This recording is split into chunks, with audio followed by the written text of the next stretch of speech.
Bom dia, irmãos, graça e paz do Senhor Jesus Cristo.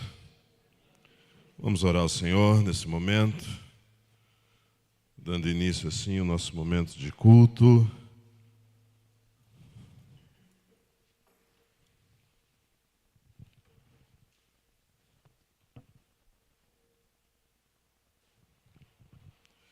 Ó Deus querido, Pai de amor, de graça, de eterna misericórdia, louvado seja o nome do Senhor, porque nos reunimos aqui para aprender da Tua palavra. Pai, em nome de Jesus, derrama da Tua graça sobre as nossas vidas, enche-nos com Teu Santo Espírito, fortalece-nos enquanto igreja do Senhor. Obrigado porque o Senhor nos sustenta e nos ama. E nós oramos em nome do Senhor Jesus Cristo. Amém. Amados e queridos irmãos, nosso coração mais uma vez se alegra no Senhor. E é com alegria no Senhor que nós vamos, nesse momento, cantar ao Senhor.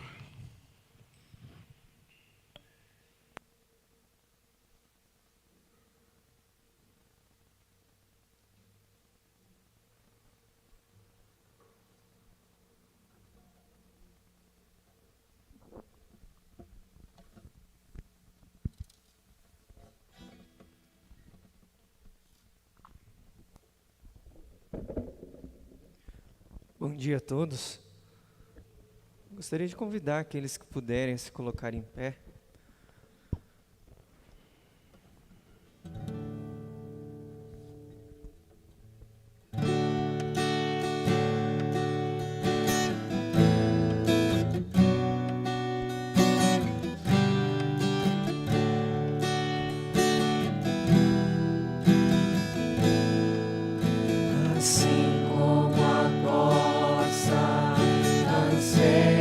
Por águas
A igreja pode se sentar?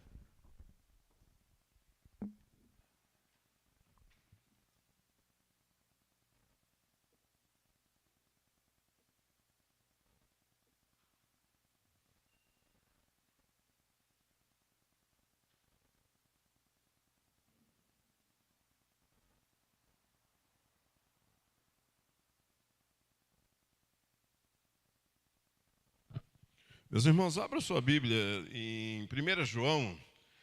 1 João, capítulo 4.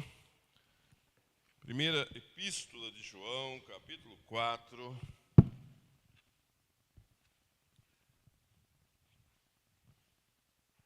Quero ler com os irmãos os versículos 7, 8 e 9. 1 João, capítulo 4, versículos 7, 8 e 9.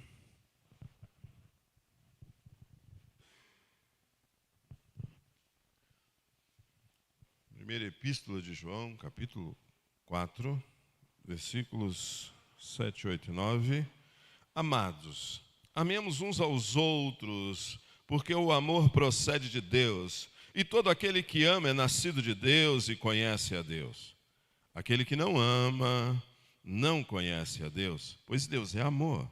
Nisto se manifestou o amor de Deus em nós, em haver Deus enviado o seu Filho unigênito ao mundo, para vivermos por meio dele. Pai bondoso, tua palavra foi lida e a tua palavra é poderosa para penetrar os nossos corações. Nessa hora, ó Deus, derrama sobre nós unção dobrada do Espírito Santo do Senhor, para que nos alimentemos por meio também da exposição da tua palavra. Nós oramos em Cristo Jesus. Amém. Muitas vezes temos uma grande pergunta: o que é amor? O que é amor? Essa é uma pergunta que vem sendo feita há séculos. As pessoas escreveram livros tentando explicar o amor. Tentando explicar o amor. Se você fizer uma rápida pesquisa no Google sobre o amor, você vai ter bilhões de respostas. Bilhões de respostas. Então eu fico pensando, o que é o amor? O que é o amor? Você pode pensar em diversas formas, em diversas definições. Porém, eu gostei de algumas das quais encontrei ao fazer uma rápida pesquisa no Google. Primeiro, que o amor, o que é o amor? É uma conexão intangível entre duas pessoas que é excepcionalmente boa. Ó, chique. O que é o amor? O amor é uma conexão, gostei da palavra, intangível, inalcançável, entre duas pessoas que é excepcionalmente boa. Mas tem uma outra, também interessante, que diz assim: o amor é uma força da natureza. Por mais que queiramos, não podemos ordenar, exigir ou tirar o amor. Assim como não podemos ordenar que a lua e as estrelas e o vento e a chuva venham e vão de acordo com os nossos caprichos. Chique. O que é o amor? Quando eu olho para essa definição, essa última definição pelo menos, eu acho muito interessante à luz do fato de que Deus faz, de que essa definição, Deus faz exatamente o que diz que não pode ser feito. Ela diz, a definição, ela diz que o amor é uma força da natureza, por mais que queiramos, não podemos ordenar, exigir, tirar ou tirar o amor. Assim não podemos ordenar a lua, as estrelas, o vento, a chuva, que vão e vêm conforme os nossos caprichos. Mas, quando eu olho para Deus, para a palavra, Deus é aquele que comanda o amor. Então, essa definição, ela não serve. Por mais bonita que possa parecer, por mais poética que possa parecer, ela não serve, porque é Deus quem comanda o amor. Podemos ver por que há tanta confusão sobre o amor. O amor é definido de forma tão diferente, por tantas autoridades, mas talvez, só talvez, devêssemos considerar a autoridade que nos criou, a autoridade que tudo criou, porque esta autoridade, ela se definiu como o próprio amor. O próprio amor. Então, quando nós olhamos para o nosso texto, amados, amemos uns aos outros, porque o amor procede de Deus, e todo aquele que ama é nascido de Deus e conhece a Deus. Aquele que não ama não conhece a Deus, pois Deus é amor. Nós vemos aqui que existe um mandamento, existe uma ordem, existe um comando.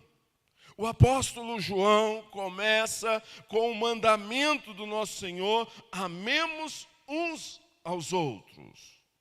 O amor, ele não é uma opção. O amor não é algo que podemos decidir se o faremos ou não. A palavra nos orienta que nós somos ordenados a amar uns aos outros. É um mandato de Deus.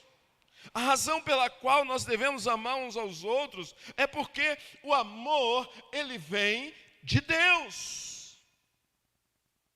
O amor vem de Deus.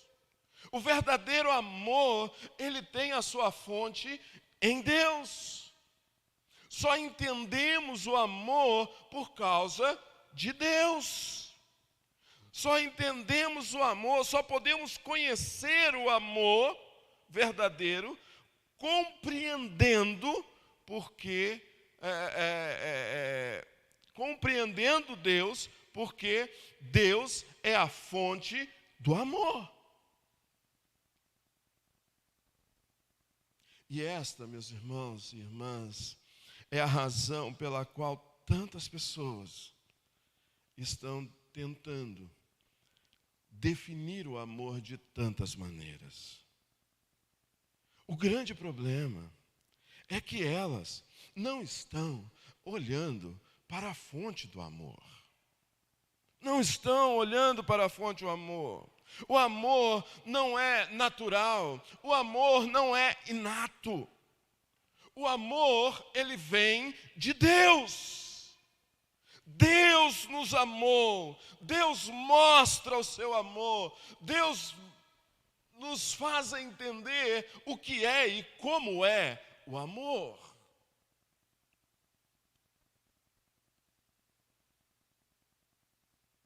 Mas há mais. Devemos amar uns aos outros, porque o amor nos mostra que nós nascemos de Deus. Nós nascemos de Deus. Nós conhecemos a Deus. Amar os outros é fruto de conhecer a Deus, de experimentar em Deus um novo nascimento. Observe que não há nada dito pelo apóstolo João sobre alguém ser merecedora do amor. Eu amo o Renan porque o Renan é um menino bom e ele merece o amor. Não há essa orientação na Escritura.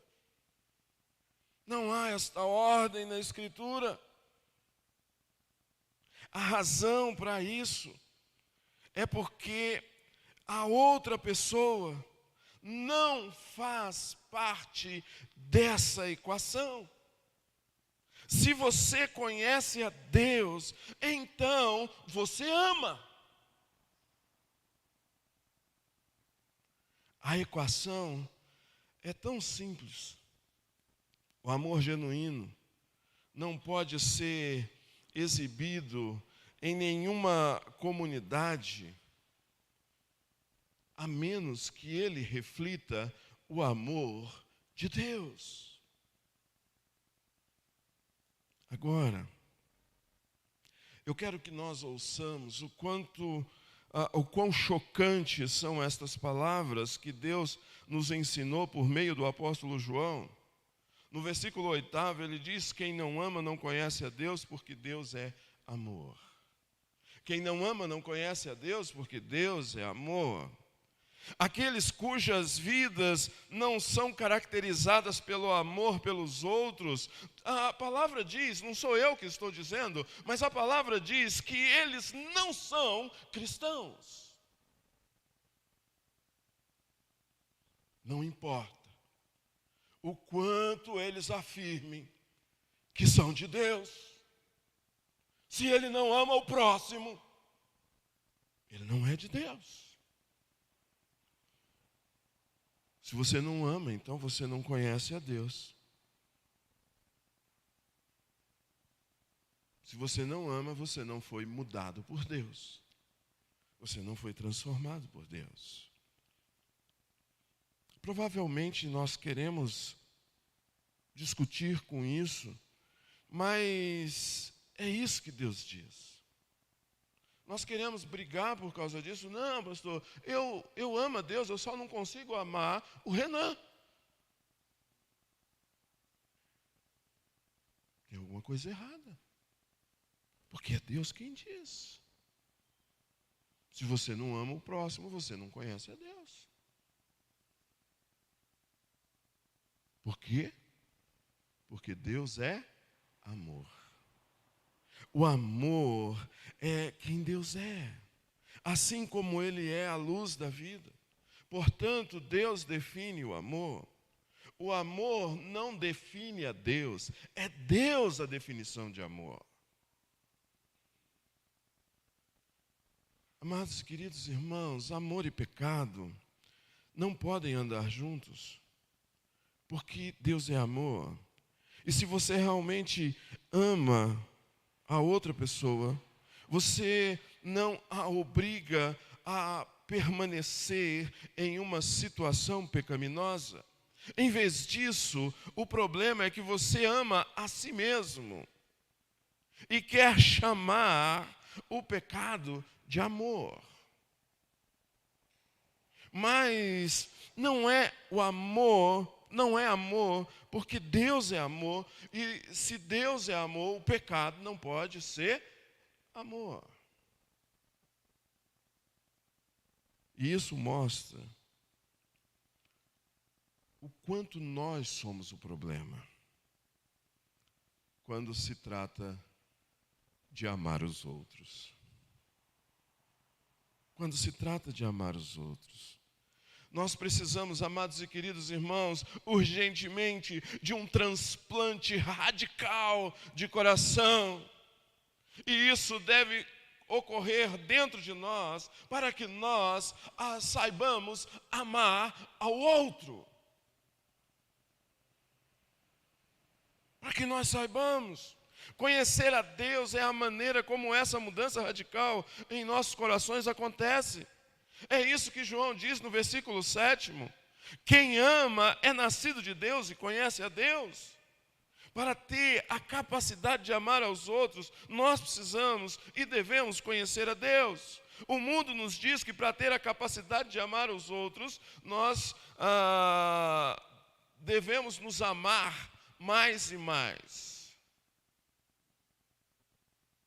Mas isso é exatamente o oposto do que Deus diz. Não podemos dizer a Deus o que é o amor. Não podemos dizer a Deus como é o amor. Nós, nascidos em Cristo Jesus, precisamos amar. Precisamos desfrutar de intimidade com Deus. E então, nós vamos saber que somos reconhecidos porque amamos ao próximo. Amamos ao próximo. Então nós vimos que nós temos uma ordem de Deus, mas no versículo 9 nos mostra a cruz. E ele diz para nós: e nisso se manifestou o amor de Deus em nós, em haver Deus enviado o seu Filho unigênito ao mundo, para vivermos por meio dele. Agora que chegamos lá, como chegamos à transformação para que amemos os outros? Deus nos ordenou que amássemos os outros, mas como eu posso amar alguém? E o texto nos mostra que essa mudança acontece quando nós nos concentramos no amor de Deus que foi revelado em nós. O amor de Deus explica a cruz. O amor de Deus explica o plano da redenção. Se Deus é ira, então as coisas são completamente diferentes para nós. Se Deus é só justiça, então as coisas vão muito mal para o mundo. Se Deus apenas operasse com base na lei, apenas operasse com base na justiça, então seríamos condenados pelo pecado, seríamos julgados com justiça até a eternidade, e a eternidade no inferno.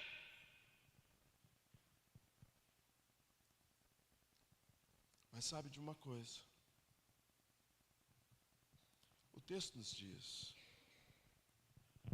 o amor é o remédio. O amor é o remédio. Uma coisa é falar de amor, outra coisa é demonstrar amor. Deus é amor. Deus nos demonstrou o seu amor. Deus enviou o seu único Filho ao mundo para que pudéssemos viver por meio dele. Você, amado e querido, é amado por Deus e sempre será amado por Deus. A grande questão é como nós sabemos disso? E João nos diz que podemos olhar o fato de que Deus enviou seu Filho a este mundo. Vemos Jesus e a vinda de Jesus. Então, ao entender isso, é que nós sabemos que somos amados por Deus. Deus enviou seu único Filho. E enviar seu único Filho mostra sacrifício. Mas não qualquer sacrifício. Mostra sacrifício de amor. Querido e amado irmão, o amor é finalmente exibido em sacrifício. O amor é finalmente exibido na doação de si mesmo.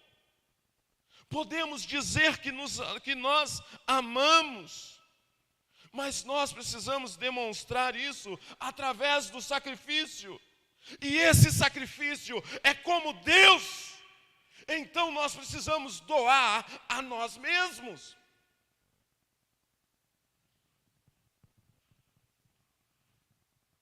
Foi isso que Deus fez. O que foi que o amor de Deus realizou?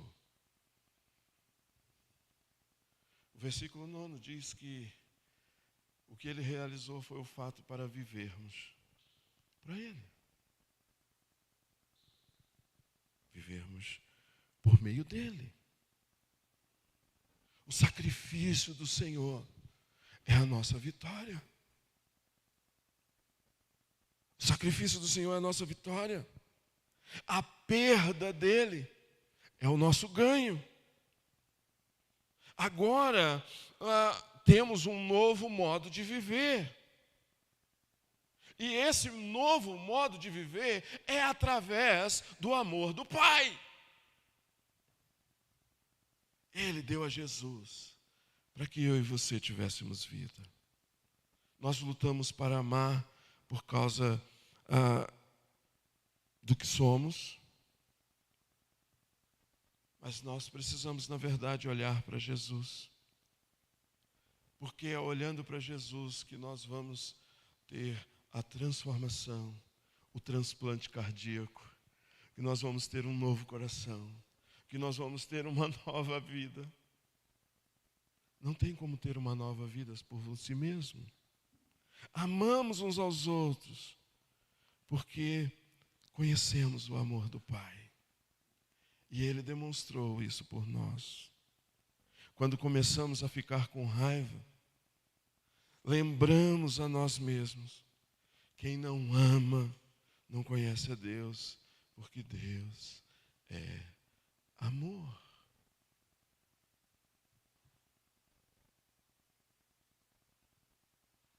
Quando a gente sente aquela vontadezinha, né, de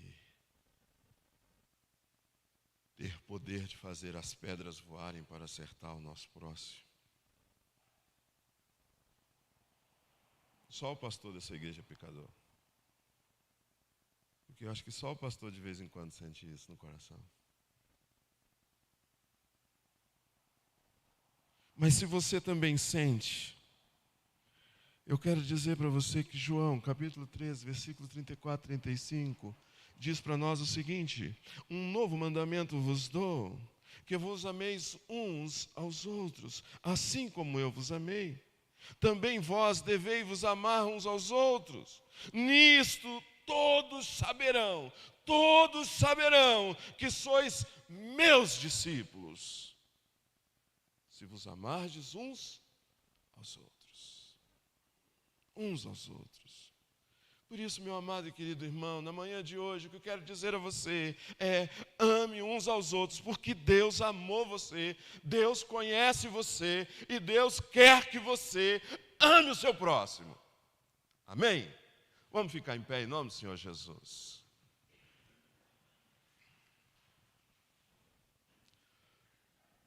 O Senhor Jesus nos ensinou a orar dizendo: Pai nosso que estás nos céus, santificado seja o teu nome. Venha o teu reino. Seja feita a tua vontade, assim na terra como nos céus. O pão nosso de cada dia nos dai hoje. Perdoe as nossas dívidas, assim como nós perdoamos aos nossos devedores. E não nos deixes cair em tentação, mas livra-nos do mal. Pois teu é o reino, o poder e a glória para sempre. Amém. Amém. A igreja pode se assentar, as nossas crianças e adolescentes podem... os adolescentes permanecerão no templo e as crianças podem descer.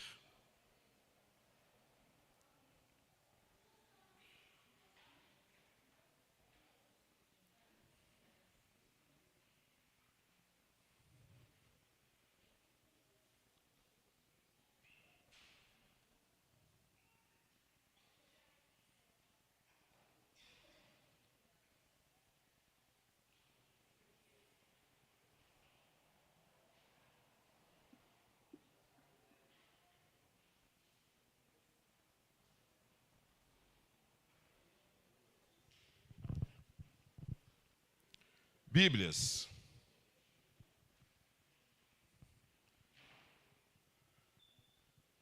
Os adolescentes depois. Bíblias dos adultos só. O Josué pode levantar a sua. 1, 2, 3, 4, 5, 6, 7, 8, 9, 10, 11, 12, 13, 14, 15, 16, 17, 18, 19, 20, 21, 22, 23, 24, 25, 26, 27, 28, 29. Revistas. 1, 2, 3, 4, 5, 6, 7, 8, 9, 10, 11, 12, 13, 14, 15, 16, 17, 18, 19, 20, 21. Adolescentes, Bíblias. 1, 2, 3, 4. Cadê os adolescentes da igreja, gente? 4. Revistas. 3. Ok?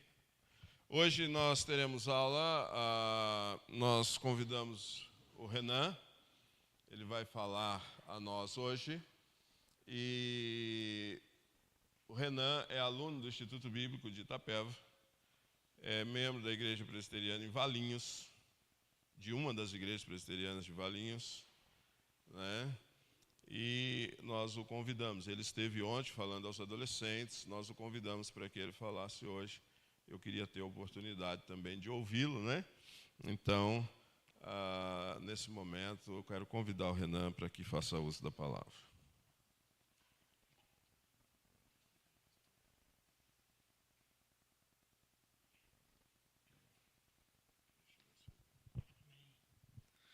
Olá, meus queridos irmãos, com um bom dia que eu os cumprimento, com a paz do nosso Deus. Para mim é um privilégio estar aqui. Os irmãos me receberam muito bem, o presbítero Joel em sua casa, ontem com a UPA da igreja, adolescentes também, entrosados. Nós conversamos bastante e foi uma grande honra, foi muito prazeroso. E hoje estou com a missão de poder tentar, de trazer para o irmão, poder colocar na nossa mente e no nosso coração um pouco a respeito do sofrimento. Acredito que vocês estão falando de sofrimento há algum tempo. Eu conversei com o Pedro, que já veio aqui já, o de Cletson também, mas o Pedro já deu aqui própria aula, e a dinâmica do sofrimento está sendo abordada. E, bom, nós vamos dar continuidade dentro daquilo que os irmãos já estão estudando. É uma grande honra, uma gratidão para mim. E o nosso tema, os irmãos que trouxeram a revista já devem ter visto, o tema que nós vamos falar sobre hoje é sobre o sofrimento não ser a ausência de Deus. Sofrimento não é a ausência de Deus. E para isso eu quero pedir já que o irmão abra comigo no texto-chave para nós, o texto que vai nos guiar nesse estudo. É o texto de Salmo, é o Salmo de número 73. Salmo de número 73. Eu vou estar fazendo a leitura com os irmãos do verso 1 ao final do verso 17. E, meu irmão, a dinâmica hoje é de aula. Eu sempre gosto de falar isso quando nós estamos em aula. Eu não estou pregando. Então, se o irmão tiver alguma dúvida, alguma colocação, eu peço que o irmão se sinta à vontade. Levante a mão, comente, faça seu ponto. Se nós já tivermos a resposta, nós damos a resposta, podemos conversar no mesmo momento em que o irmão perguntar. Senão a gente pode ver isso depois, conversar mais tarde. Não se sinta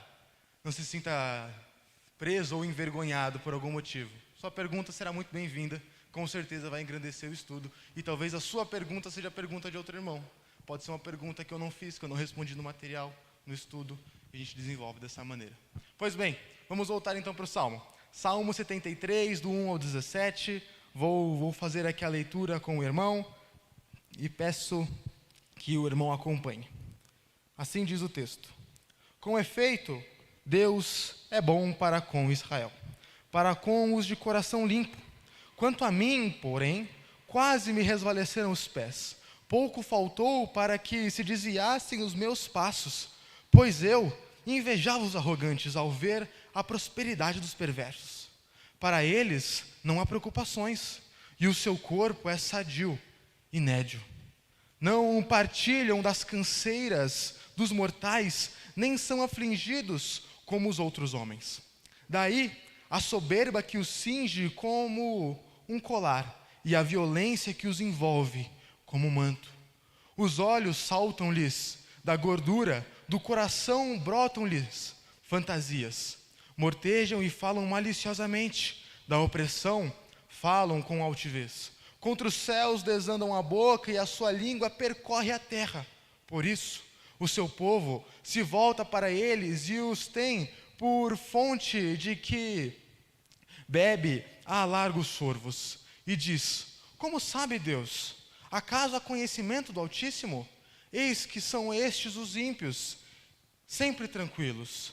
aumentam suas riquezas, com efeito, inutilmente conservei puro o coração, e lavei as mãos na inocência, pois de contínuo sou aflito, e cada manhã castigado. Se eu pensar em falar tais palavras, já aí teria traído a geração dos teus filhos. Em só refletir para compreender isso, achei muito pesada a tarefa para mim. Até que entrei no santuário de Deus e atinei com o fim deles. Meus irmãos, esse texto ele expressa a angústia do salmista e ele representa muito bem o povo de Israel, o povo de Deus, representa muito bem quem nós somos hoje. O salmista ele apresenta a sua angústia, ele apresenta a sua aflição diante de ver a realidade que nós vemos muito facilmente hoje em dia. Ele observa e ele vê o justo sofrendo, ele vê aquele que procura fazer o bem padecendo com a pobreza, com a morte, com a doença. Se nós hoje já padecemos e vemos isso na realidade, quem dirá o salmista que viveu séculos, séculos e séculos atrás, sem desenvolvimento da tecnologia, sem o desenvolvimento da medicina, o sofrimento do justo, o sofrimento do povo daquela época era inúmeras vezes maior do que o que nós vemos hoje. Se nós já vemos hoje, imagine naquela época. Quando o salmista ele escreve esses salmos, ele está colocando para fora o que ele realmente via. Ele via os ímpios, aqueles que praticam a maldade prosperando. Ele via aqueles homens que procuravam destruição, que usavam dos seus contatos para promover o engano, que usava tudo o que ele podia fazer para promover o mal. Ele via isso e se entristecia, se angustiava o coração quando ao olhar para o justo ele via o sofrimento. Esse nosso texto que nós lemos, ele tem algumas divisões importantes na estrutura dele. Eu quero que você atente-se ao texto, eu quero te falar um pouco dessas divisões na estrutura, até que nós possamos chegar no coração desse texto. O primeiro versículo, ele é um ponto a mais, ele é uma afirmação categórica da mensagem inicial, é uma afirmação forte e pontual do que o salmista quer expressar. Quando ele fala a respeito de Deus ser bom para com Israel, ele está fazendo uma afirmação inicial. Ele quer dizer aqui que, olha, apesar do que eu vou dizer depois, apesar de todo o texto apresentar uma angústia, ao afirmar que Deus é bom com Israel, eu não estou querendo dizer que existe uma maldade. Israel também com o nosso querido pastor, mas aqui é Israel, o povo de Deus. A segunda divisão que nós vemos claramente no texto fica aqui do verso 2 ao verso 5. Nesse verso, o salmista ele apresenta para nós como são vistos estes ímpios e até mesmo ele apresenta a prosperidade destes homens. Ele faz uma introdução daquilo que ele vai desenvolver mais para frente. Ele apresenta a sua visão diante dos ímpios e como esses homens eles vão se desenvolver, o que eles têm de mais relevante. Do verso 6 ao verso 9, mais uma divisão, e aqui o salmista fala sobre as práticas destes homens ímpios. Então, esses homens ímpios, eles praticam o quê? Do verso 6 ao verso 9 é onde isso é desenvolvido. Do verso 10 ao verso 15 nós temos mais uma divisão, que ela pode ser dividida em duas coisas. Ela é a percepção do povo e a resposta às suas maldades. Do 10 ao 12, os maus atos são representados. E do verso 13 ao verso 15 está aqui o coração do texto, que vai ser provavelmente o coração do que nós queremos tratar hoje. Por isso, esses dois versos eu quero repetir com o irmão. Lembremos, qual que é o nosso cenário? Um cenário de ver o pobre, de ver aquele que sofre, geralmente sendo justo, e vendo aqueles que são maus, eles sendo cada vez mais ficando mais ricos, cada vez mais prosperando. E é no verso 13 ao verso 15 que nós temos o coração disso para nós. Assim diz a partir do verso 13: com efeito, inutilmente conservei puro o coração, e lavei as minhas mãos na inocência, pois de contínuo sou afligido a cada manhã, castigado. Se eu pensar em falar tais palavras, já aí teria traído a geração de teus filhos. O salmista ele chega ao ponto, meu irmão, de ao observar essas maldades, considerar que seria inclusive inútil ele manter puro o seu próprio coração. Ele diz que lavar as mãos na inocência, o seu sentimento era afligido de tal maneira, ele tinha um peso no seu coração tão grande a ver essas maldades, que ele chega ao ponto de falar: olha, é inútil, não vale de nada, para que eu quero continuar santo? Se os santos, se os justos, eles sofrem, então não tem por que eu me esforçar para que eu possa então continuar nessa santidade, se eu só vou sofrer. Por que eu vou lavar as mãos na inocência? Por que eu vou querer ser alguém santo e inocente diante de Deus, se eu vou continuar sofrendo? Essa é a expressão pura do seu coração, um coração pecador, um coração como o meu, coração como o do Renan, e um coração muito provavelmente como o seu, em natureza. O poder de Cristo é o que nos molda, a graça do Senhor é a que nos faz melhor. Todavia, nosso coração ainda assim se mantém em natureza pecadora, e nós vemos essas coisas e somos levados a ser guiados por elas. Então, esse é o coração do texto. A justiça, chegar ao ponto de considerar até mesmo a pureza como sendo algo inútil. E aqui nós temos até inclusive o nosso objetivo. Nosso objetivo nessa aula, e eu desejo que o irmão saia daqui entendendo junto comigo sobre isso, é, portanto, que nós devemos entender como que nós temos que nos relacionar com o sofrimento. E vermos também que o sucesso físico, o sucesso material, ser rico, ser próspero, ter boas casas, ter bens materiais, como isso não é um sinal de estar em contato com Deus. Isso não é sinônimo de ter contato com o Senhor. Ser próspero não é sinônimo de ter contato com Deus. Essa é a realidade. E é isso que eu quero que nós possamos entender daqui para frente. Para isso eu quero que você imagine comigo uma história, e eu quero te contar uma história, e peço que você se coloque nessa história, visualize ela. Tente entender o sentimento das personagens, para que nós possamos caminhar em decorrência disso. Essa história, ela acontece em uma segunda-feira, onde dois homens estavam indo para o trabalho, e eles indo para o trabalho, aquele sentimento da segunda-feira que nós somos tentados a ter, começando a semana, aquele cansaço inicial. A gente muitas vezes brinca de existir a depressão do domingo à noite, que você pensa amanhã tem que acordar cedo para trabalhar. É comum, a vida cotidiana é essa, quase todos passam por isso, alguns não, glória a Deus por estes. Uma das vantagens de você ter a folga na segunda-feira é você não ter esse sentimento domingo à noite. O ponto é, esses homens estavam indo para os seus trabalhos, eram dois homens, estavam indo trabalhar num dia de segunda-feira. Estes homens eram muito amigos no passado, estudaram juntos, fizeram o colegial juntos, estudaram no ensino médio juntos e tinham princípios e focos diferentes, tinham pensamentos diferentes. Um desses amigos, ele tinha tomado uma decisão para a vida dele. Ele falou assim: olha, eu quero muito ser advogado. Eu estou aqui no colegial, eu vou me dedicar, eu vou estudar, eu vou trabalhar para conseguir pagar a melhor universidade que eu puder, eu vou focar a minha vida e vou atrás do meu objetivo. Meu foco é ser advogado. O outro amigo, no entanto, tinha um pensamento diferente desse. Ele era um pouco mais solto com relação à vida. Ele era um pouco mais, deixa a vida me levar, a vida leva eu. Ele tinha decidido que não quero trabalhar não vou me dedicar aos estudos, não vou me dedicar ao trabalho, eu vou festejar, vou aproveitar minha juventude. Poxa vida, eu sou jovem, eu vou para festas, eu vou frequentar as baladas da região, eu vou, hoje em dia, os mais jovens, né, vou para as festas raves, as raves que o pessoal vira aí 2, 3 dias em uma festa, e por aí vai. Essa foi a decisão desse segundo amigo.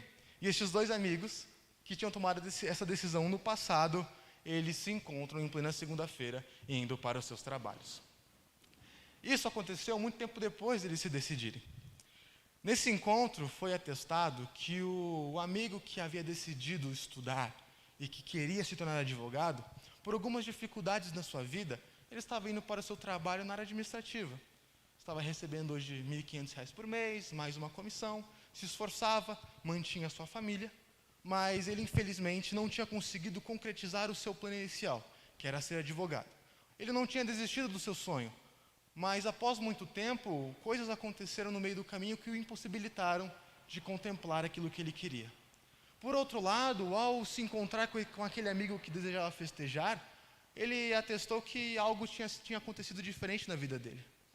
Quando eles se encontram, aquele amigo que não tinha nenhum compromisso, havia se tornado o grande dono de uma empresa de tecnologia que atendia um país inteiro. Havia se tornado um homem milionário. A pergunta fica, por que será que isso aconteceu? Aquele amigo que antes tinha se dedicado, olhava para aquele amigo que não queria nada e falou, como ele chegou a esse ponto? Como é que ele chegou ao nível de se tornar o CEO de uma grande empresa de tecnologia? Uma das empresas, num ramo que hoje, um dos ramos mais rentáveis hoje. E essa foi a situação na qual ele se colocou. E aqui eu indago, para que nós possamos nos colocar na pele daquele que teve o seu plano inicialmente frustrado. Qual seria o sentimento daquele homem? Qual seria o sentimento dele ao ver que todo o seu esforço não tinha dado o resultado que ele queria, mas ao ver que aquele que não tinha apresentado nenhum desejo de se esforçar, ele sim tinha alcançado um objetivo muitas vezes maior do que aquilo que ele pretendia inicialmente. Eram amigos, eles se conheciam, sabiam os planos um do outro. E agora, como ele pensaria a respeito disso? Qual era o coração? Qual foi o sentimento inicial? Como nós nos sentiríamos se nós estivéssemos na situação daquele amigo? Bom ponto. Frustração. Esse é o ponto. O ponto que aquele amigo deveria se sentir naturalmente, aquele que teve seu plano frustrado, ele se sentiria triste. Talvez ele não colocasse sobre aquele que deu bem, vamos falar assim, se deu bem na vida, o peso do seu fracasso. Talvez não. Às vezes acontece algumas pessoas, coloca no outro o peso do fracasso. Mas ele no mínimo se sentiria frustrado ao ver que o seu plano inicial não tinha dado certo. Ele podia trabalhar de duas maneiras, é claro. Ele podia usar isso como motivador para alcançar aquilo que é bom, ou ele poderia usar aquilo como sendo uma âncora em sua vida e o segurar. Eu coloco isso pois muitas vezes nós realmente nos esforçamos, nós tantas vezes nos dedicamos para as coisas que nós queremos em nossas vidas, nós por muitas vezes vamos nos esforçar para conseguir nossos objetivos, meus irmãos, e nós vamos ver na verdade o ímpio prosperando. Nós muitas vezes como cristão vamos olhar a realidade à nossa volta e vamos nos entristecer porque aquilo que queríamos não conseguimos, mas ao olharmos aquele que é injusto, aquele que pratica a maldade, o político corrupto, se dando bem. Nós vamos ver isso nesse mundo caído. Nós vamos ver isso, essa maldade, como nós vamos trabalhar a respeito disso, como nós vamos viver e como nós vamos olhar para essa realidade, porque o cristianismo quer apresentar isso a nós. Se nós vamos entender que o sofrimento não é ausência de Deus, nós precisamos de uma resposta para saber por que nós sofremos então. E qual é a promessa de Deus com relação ao sofrimento? Os pontos da nossa lição, acredito que os irmãos tenham todos lido. Se não leu, nós vamos desenvolver aqui. Eles vão trazer algumas bases para nós entendermos a relação do sofrimento. Diante de tudo isso, é importante ressaltarmos, e eu quero que isso fique no começo do seu coração, e eu quero desenvolver mais para frente, é que nós precisamos ter a nossa esperança focada, como cristãos, na vinda de Cristo, no reino eterno que o Senhor havia planejado. A nossa esperança precisa estar voltada e apontada para as casas que o Senhor nos preparou, nos céus e na nova terra. Essa é a nossa esperança. A lição nos dá o nosso primeiro ponto. O primeiro ponto que nós precisamos ter é que Deus, entender é que Deus, Ele nos acompanha. Tem alguns textos de apoio, os irmãos se sentem à vontade se eu pedir para algum dos irmãos abrir e ler? Tudo bem? Então eu vou pedir para que alguns dos irmãos abram para nós em Êxodo, no capítulo 13, e leia para nós o verso 21 e o verso 22. Um segundo irmão, se já quiser ficar preparado, já abra também em 1 Reis, no capítulo 13. 1 Reis, capítulo de número 13.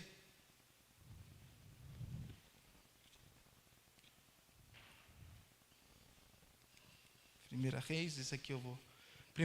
E um terceiro irmão, fique preparado para abrir em 1 Coríntios 6, o verso de número 19.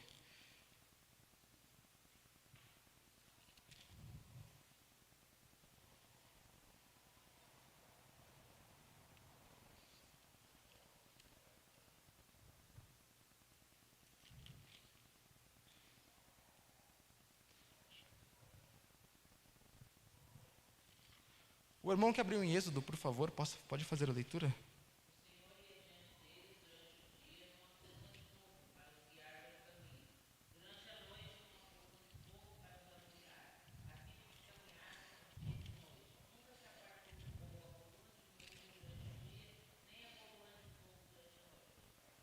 Amém.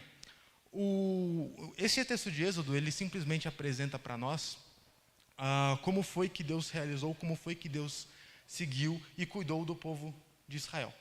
Deus, trabalhando com o povo de Israel, quando saiu do Egito, o acompanhou de forma integral. Esse texto demonstra como em todo o caminhar do povo de Israel, Deus esteve com eles. Como Deus nunca os abandonou. Por isso que nós entendemos que Deus nos acompanha. Deus tem nos guiado. Eu acabei pedindo para um dos irmãos abrir em 1 Reis 13, o verso é o verso 11, mas eu quero fazer a leitura do verso número 11, para podermos fazer um pequeno link. Acho que esse link vai ficar um pouco melhor se fizer a leitura. 1 Reis, capítulo 13, verso 11. Assim nos diz o texto: morava em Betel um profeta velho. Vieram seus filhos e lhe contaram tudo que o homem de Deus fizera naquele dia em Betel. As palavras que dissera ao rei, contaram-no a seu pai. Esse texto eu quis fazer a leitura porque ele puxa a figura do profeta. E a figura do profeta, ela vai trabalhar em um outro nível a presença de Deus. A figura do profeta, eu quis trazer ela no Antigo Testamento para poder fazer o link com a Escritura Sagrada nesse momento também. Se nós vemos que Deus nos acompanha, assim como Ele acompanhou Israel, que era o seu povo de Deus, nós vemos que através dos profetas, Deus também acompanhou o seu povo a todo momento. Profetas, talvez esse não em específico, mas que nos deixaram a revelação sagrada da Bíblia. Deus tem nos acompanhado, além de como Ele acompanhou o seu povo de forma sobrenatural, tem nos acompanhado através da revelação que a Escritura nos dá. Esse é um sinal também de como Deus tem nos acompanhado. O terceiro texto, 1 Coríntios 6,19, algum dos irmãos pode ler por gentileza?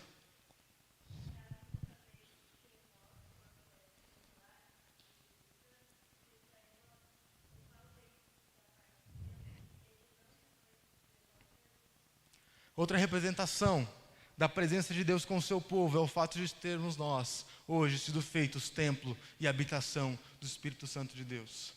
O mesmo Deus que acompanhou o povo de Israel, que nos revelou e nos acompanha através da revelação de Deus, que são as profecias, é o mesmo Deus que hoje habita no meu e no seu coração, que está conosco todos os momentos, fazendo habitação em quem nós somos.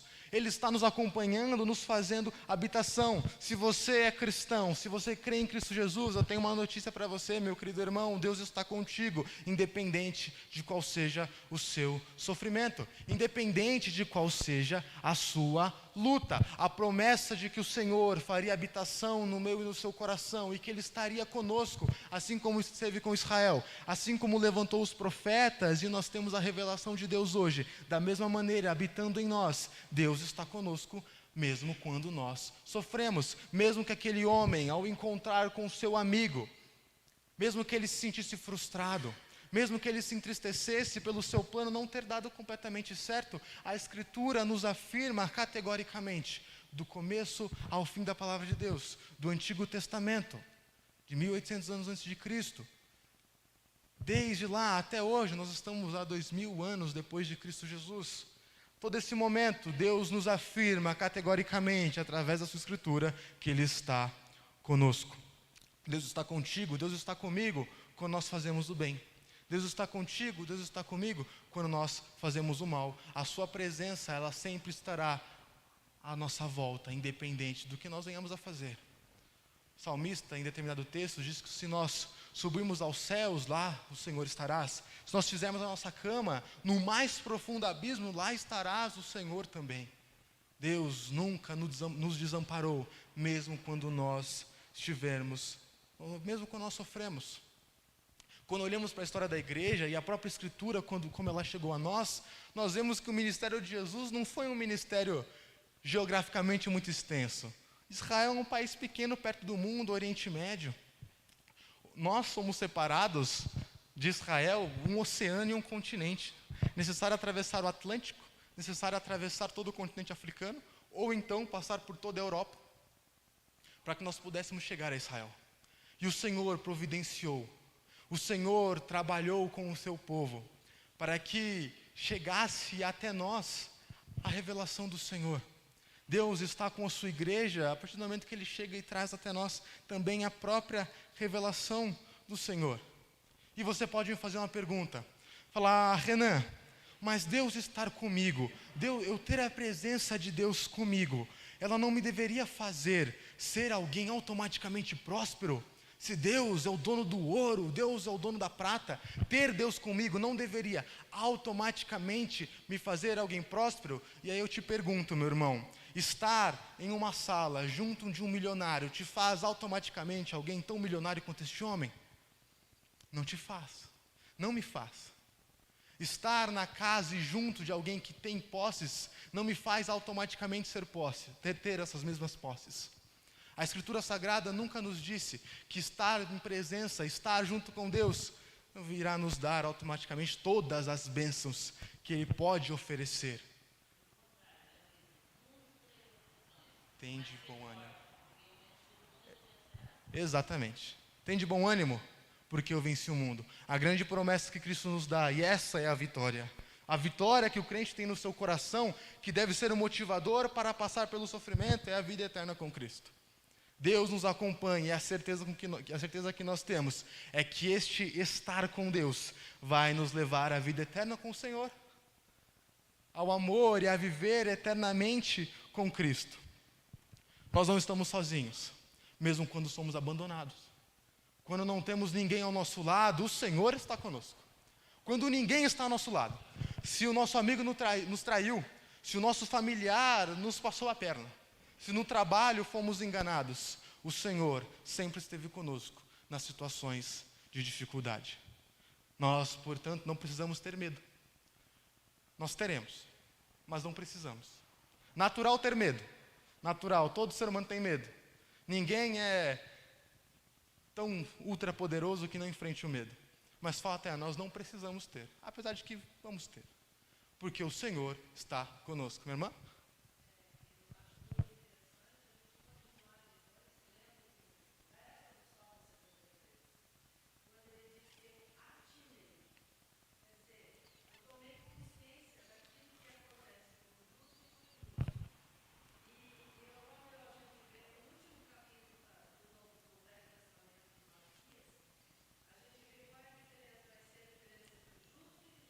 Sim.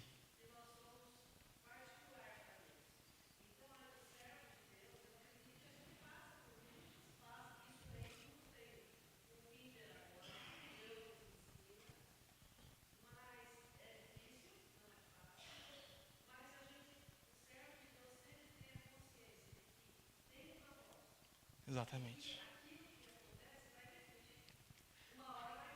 Mais para frente, nós vamos ler 2 textos importantes em Paulo, onde Paulo vai mostrar muito bem a didática de como nós precisamos ver e qual é a utilidade do sofrimento para mim e para a sua vida. E realmente, o povo de Deus é um povo diferente.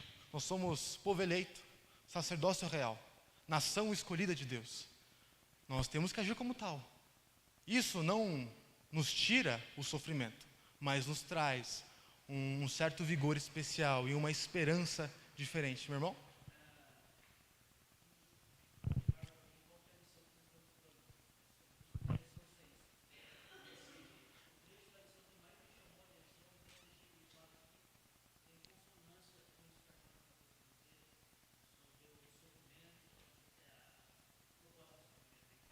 Sim.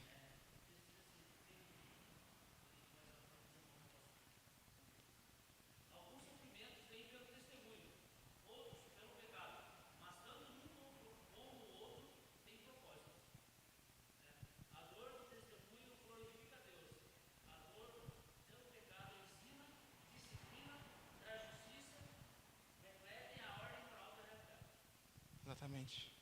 Determinado texto, quando, em Atos, se eu não me engano, no capítulo 4, quando os discípulos eles são presos e sofrem por conta de Cristo, quando eles são libertos após isso, o apóstolo João, ele vai apresentar como sendo o motivo de honra e de felicidade ele ter padecido por conta de Cristo. Ele ter sido açoitado e ter sofrido por conta de Cristo. Isso cabe muito bem no que o irmão falou. Entrando no segundo ponto da revista, a lição é 5, né, pastor? Estou dando a resposta, a lição 5. O segundo ponto da nossa revista foi sobre o fato de Deus cuidar de nós. Para isso eu quero mais uma vez, vou pedir para que algum irmão abra para nós, Êxodo no capítulo 16, no verso 4. um segundo irmão, Daniel 3, verso 26, e um terceiro e último irmão, em primeira carta que Paulo envia a Timóteo, 1 Timóteo 5, 4. O irmão que achou Daniel, sinta-se à vontade para ler para nós. Êxodo 16, 4.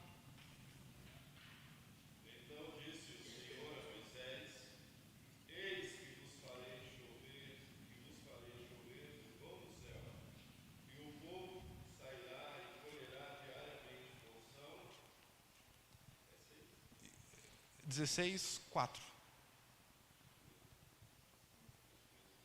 Isso.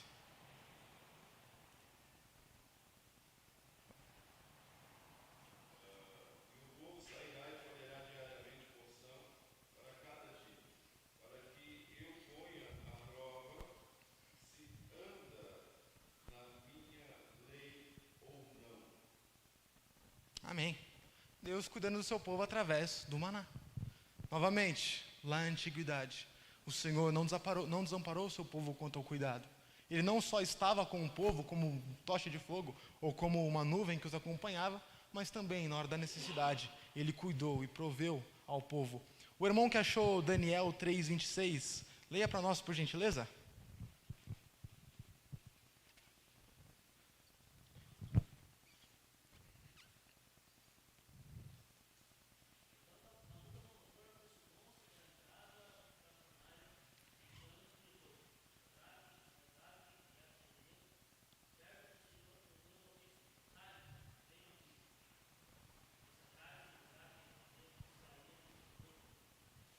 E aqui temos mais um cuidado de Deus. É muito claro para nós a história de Sadraque, Mesaque e Abednego. Foram colocados sobre terem que se curvar e se prostrar diante a outros deuses, e ao se negarem se prostrar a outro Deus, foram lançados na fornalha ardente. Fornalha essa que matou os soldados que os lançaram lá dentro. Sem que os soldados entrassem na fornalha, eles morreram queimados. Mas Sadraque, Mesaque e Abednego foram cuidados pelo Senhor quando ainda estavam na fornalha, quando ainda estavam em perigo. O Senhor cuidou deles no perigo. E por último, 1 Timóteo 5, 4.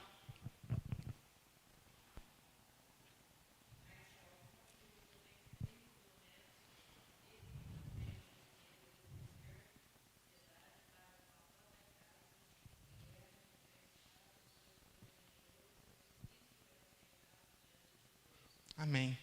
Os irmãos percebem uma semelhança em todos esses textos? Entre todos esses textos, o Senhor os acompanhou enquanto eles estavam na luta, cuidou deles enquanto estavam na luta, mas nenhum desses homens foi tirado da batalha. Enquanto o povo de Israel estava no deserto, Deus não os tirou do deserto e os colocou e os transportou para a terra prometida, mas Ele providenciou o cuidado no deserto.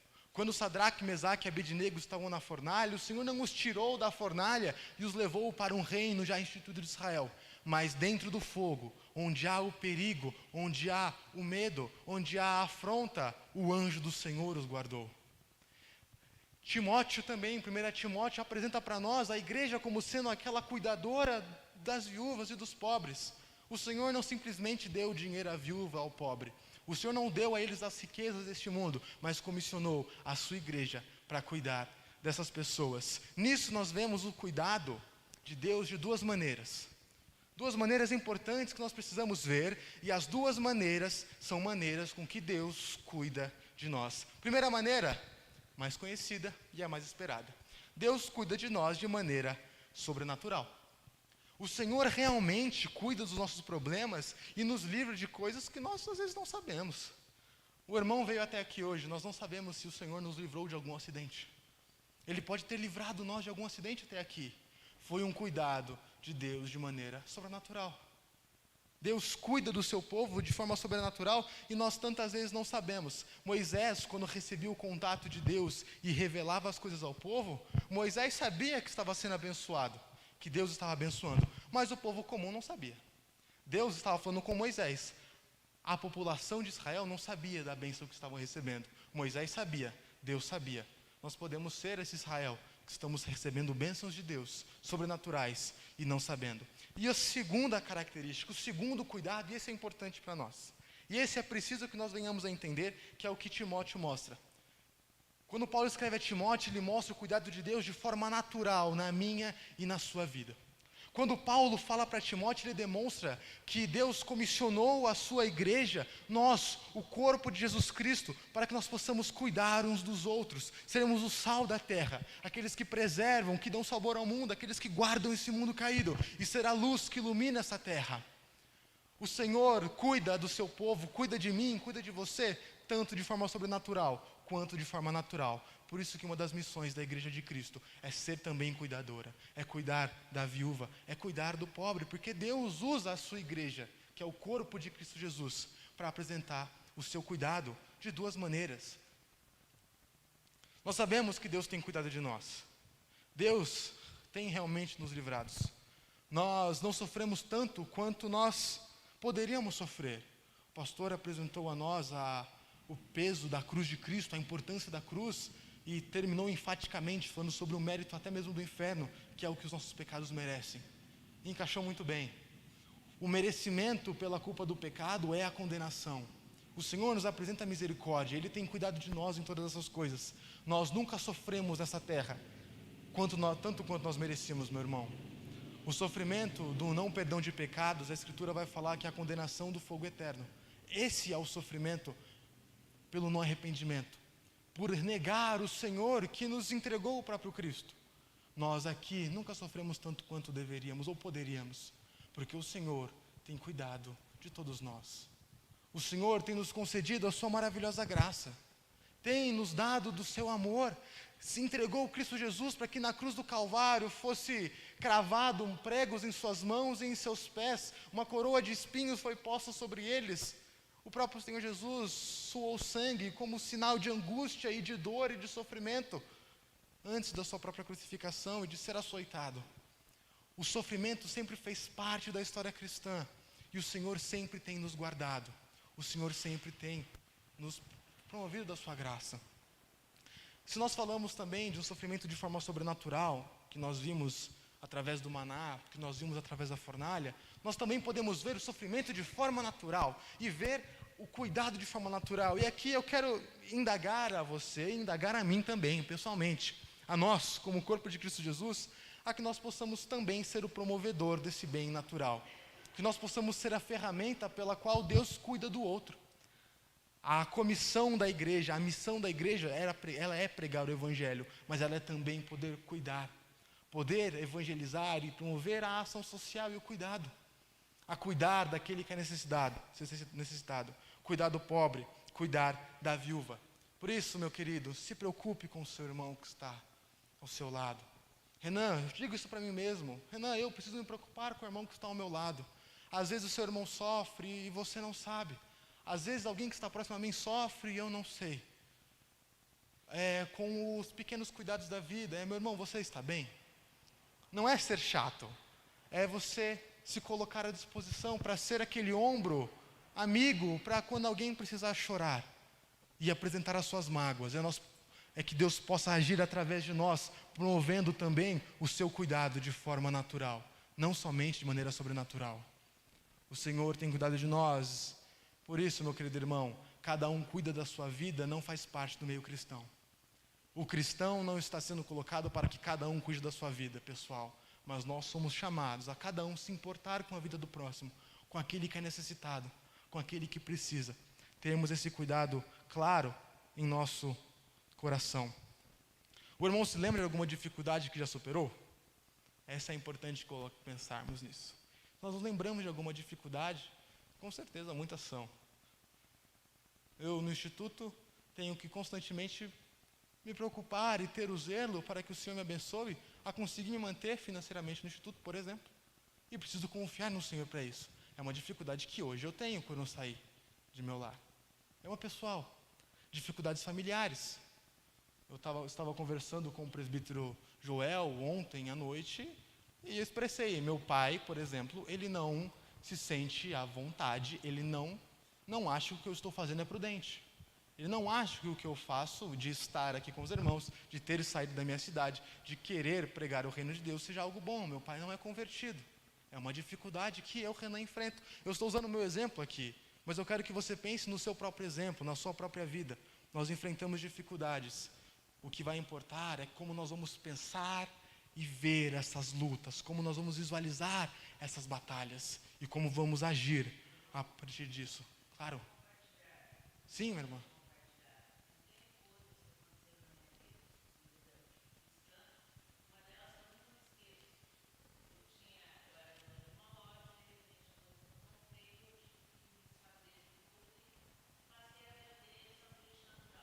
Sim.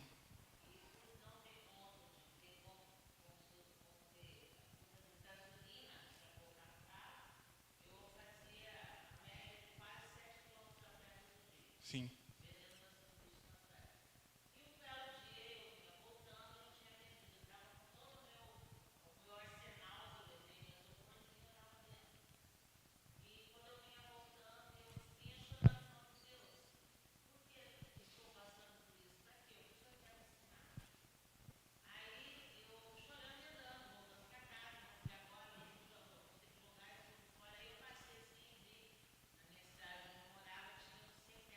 Sim.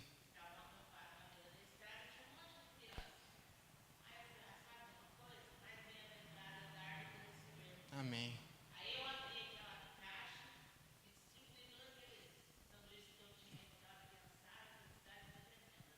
Sim.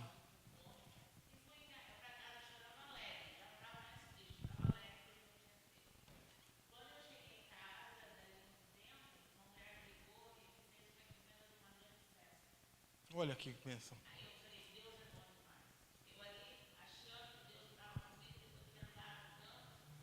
Uhum.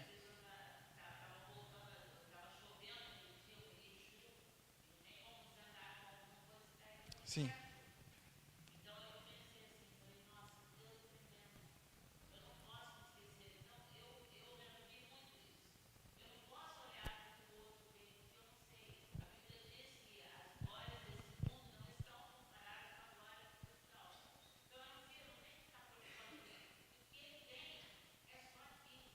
Exatamente.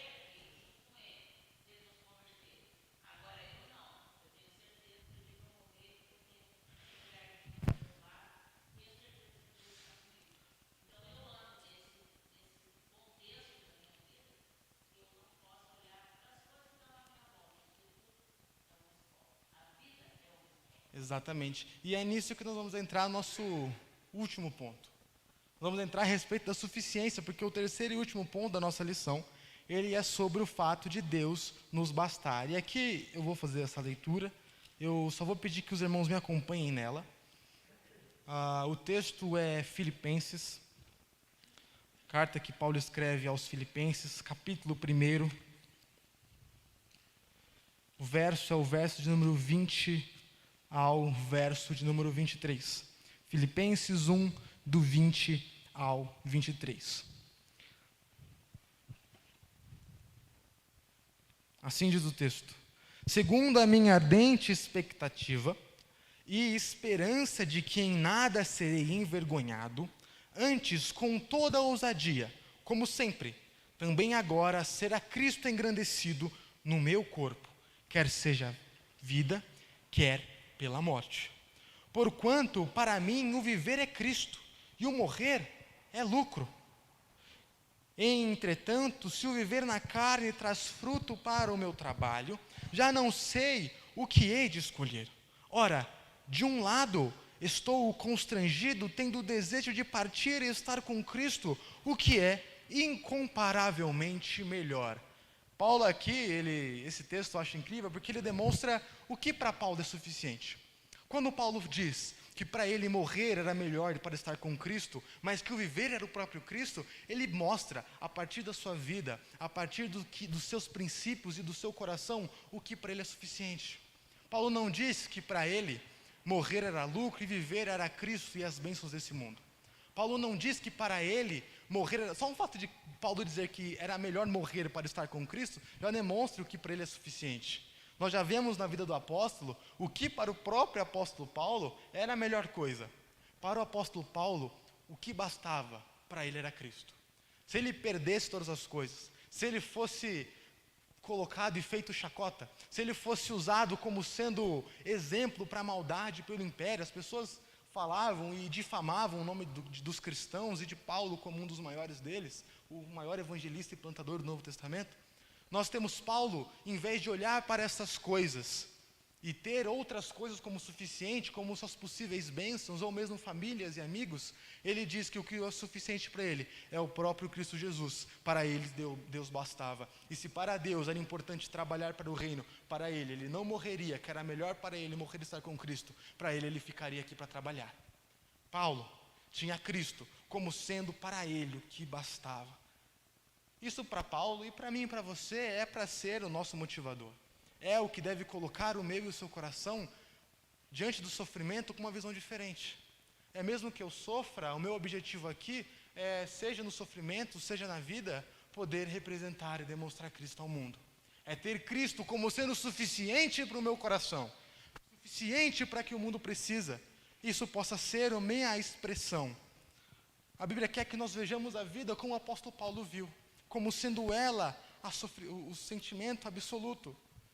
Nós, portanto, podemos responder a nossa primeira pergunta sobre se o sofrimento é a ausência de Deus. Nós vamos dizer que ela não é. O sofrimento, ele não é a ausência de Deus. E na própria carta aos Filipenses, no capítulo 4, do verso 10 a 13, o próprio Paulo diz: alegrei-me sobremaneira no Senhor, porque agora, uma vez mais, renovaste a meu favor o vosso cuidado, o qual também já tinhais antes, mas vos faltava oportunidade. Digo isto não por causa da pobreza, porque aprendi a viver contente em toda e qualquer situação. Tanto sei estar humilhado, como também ser honrado. De tudo e em todas as circunstâncias, já tenho experiência, tanto de fartura como de fome, assim de abundância como de escassez. Tudo posso naquele que me fortalece. Eu suporto qualquer coisa se for o objetivo honrar a Cristo. Eu sei ser pobre e ser rico. Eu sei sofrer e viver honrado. O que me importa é Cristo Jesus, é viver pelo Senhor. Paulo mostra o sofrimento e para ele e para nós o sofrimento nos serve. Essa é a utilidade do sofrimento para mim e para a sua vida. O sofrimento é para nós, meu querido irmão, o moldador do nosso coração. O sofrimento quer nos moldar e quer nos ensinar a ver como Paulo viu. Que nós possamos enfrentá-lo de maneira que nós venhamos a dizer: tudo eu posso naquele que me fortalece. O sofrimento está aqui não para que nós venhamos a ser livres dele absolutamente. Um dia nós seremos. A vida eterna com Cristo nos promete o não sofrimento. Mas nesta terra o sofrimento tem uma utilidade. Existe uma utilidade pública para o sofrimento na vida do cristão. É fazer com que eu e você tenhamos o coração moldado e que nós possamos entender no mais profundo de nossas almas que o que nos basta é Cristo Jesus, e que se eu tiver que ser lançado aos leões, assim eu farei, porque o que irá me importar e o que será suficiente na minha vida será Cristo Jesus. Esse é o cristianismo vivido de forma integral. Isso é o maior objetivo do sofrimento. Paulo trabalhou o sofrimento, viveu no sofrimento, e ele tudo pôde, porque o Senhor o havia fortalecido. Tudo posso naquele que me fortalece. Suporto todas as coisas que necessárias forem, por conta de Cristo. Ele me fortalece, para que eu viva de forma serena, sensata e reta. Deus precisa ser o que irá nos bastar. E agora eu passo para a minha conclusão. Porque é importante aqui na nossa conclusão, que eu quero fechar todo esse ensino, toda essa aula. Espero que tenha ficado claro no seu coração. Nós vimos a respeito do sofrimento, o fato de Deus estar conosco. Assim como esteve com Israel, como fogo ou como nuvem, assim como Ele está conosco, nos fazendo habitação, sendo nós a morada e o templo do Espírito Santo de Deus, Deus está conosco. Deus também cuida de nós. Assim como Ele cuidou providenciando o maná para o mesmo povo de Israel. Assim como Ele tem nos providenciado grandes e inúmeras bênçãos, assim como de forma natural, Ele comissionou a igreja do Senhor para que ela viva, sendo um movimento, sendo a ferramenta de abençoar o mundo, com a pregação do Evangelho, que leva à salvação, e com as obras de caridade, com as obras de amor. Também o Senhor nos basta, assim como para Paulo, que o morrer era lucro e o viver para ele era Cristo, para nós também, para o nosso coração, o próprio Senhor precisa, meu querido irmão, nos bastar. Por essa razão, eu quero sempre te lembrar, e aqui, para nós concluirmos realmente, o que precisa ser a esperança do nosso coração deve estar na glória eterna com Cristo. Nós só vamos conseguir entender essas três coisas se o combustível que nos leva a viver para o Senhor for a glória eterna de Cristo. For viver no novo céu e na nova terra que foram prometidas pelo Senhor ao final de todas as coisas. Nós precisamos ter nossa esperança 100% voltada à promessa de Cristo, à vitória eterna que Ele nos tem concedido. Essa é a bendita vitória que tem que estar no meu e no seu coração. Cristo voltará. E a nossa pergunta final: podemos dizer que o sofrimento é a ausência de Deus? A resposta é não. E quanto ao mal, não devemos nos indignar, porque como a nossa irmã nos disse, os últimos 2 versos dos Salmos que nós lemos, os 2 versos que nós lemos, o verso 16 e 17, o salmista sabe que no final de todas as coisas, o sentimento de justiça que é necessário para o nosso coração, o crente ele é chamado para querer a justiça também, ele será sanado, porque o Senhor lançará os ímpios à condenação, lançará os maus à perdição, a justiça será feita, a destruição deles não tardará. Então tem nosso coração essa graça, essa felicidade. Eu vou orar finalizando e já chamo depois o pastor Israel, ou é o presbítero Gabriel. Então vamos orar encerrando, eu espero que tenha ficado claro, que o Senhor nos ajude, claro, meu irmão? Claro.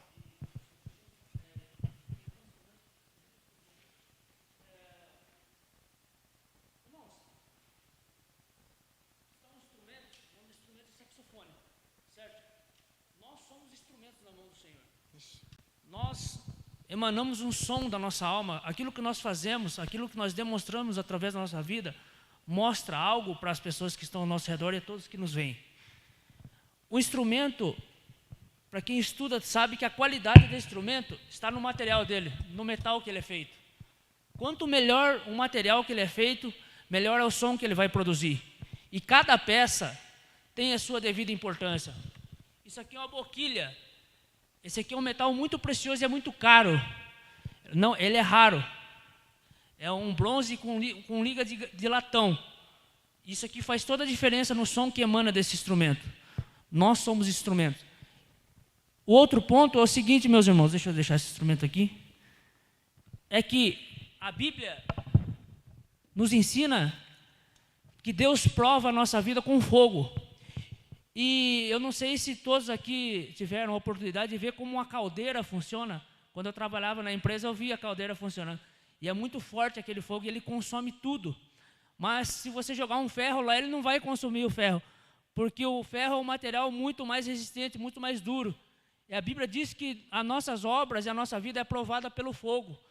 E quando eu comecei a comparar o instrumento com a nossa vida, eu recebi uma palavra muito forte que Deus falou no meu coração, falou: Josué, essa pergunta eu pergunto para a igreja nessa manhã, não precisa responder para mim, responda para você mesmo. Se Deus nos provar pelo fogo, o que sobra de nós? E essas provações, o irmão acabou de dizer que elas vão mudando o nosso caráter. Então, quanto mais nós passamos por prova, isso mais mostra que do material que nós estamos recebendo de Deus, ele é bom. E isso vai servir para que nós possamos transmitir através das nossas vidas o amor de Deus que está em nós, a transformação que Deus promove nas nossas vidas. Então, se alguém está passando por alguma provação nessa manhã, saiba que é Deus tirando o material que não serve para a glorificação do nome dele na sua vida, e que o material da sua vida é bom e vai produzir um bom som através de um bom testemunho da sua vida para todos aqueles que fazem parte da sua vida e estão ao seu redor. Amém, irmãos? Amém. Senhor nosso Deus, Pai amado, nós te rendemos graças. Senhor, obrigado, Senhor, por este estudo, ó Pai. Senhor, nós queremos apresentar nossa gratidão a Ti. Pai, obrigado pelas bênçãos e obrigado, Senhor, pelos sofrimentos. São eles, Senhor, que nos fazem ser, ó Pai, aquilo que o Senhor, ó Pai, quer nos ensinar, aquilo que nós somos chamados, Senhor, a aprender. Senhor, são com eles que nós somos moldados. Senhor, nos ajude a ser cada vez mais parecidos com Cristo, que nós possamos ter o caráter de Cristo, Senhor. Nós possamos, Senhor, ser autênticos e verdadeiros discípulos do Senhor, com vidas santas, com vidas que querem promover, ó Pai, a mensagem do Senhor e representar Cristo nessa terra da melhor forma. Nos ajude e nos guia, nos dê um dia abençoado, em nome de Jesus. Amém.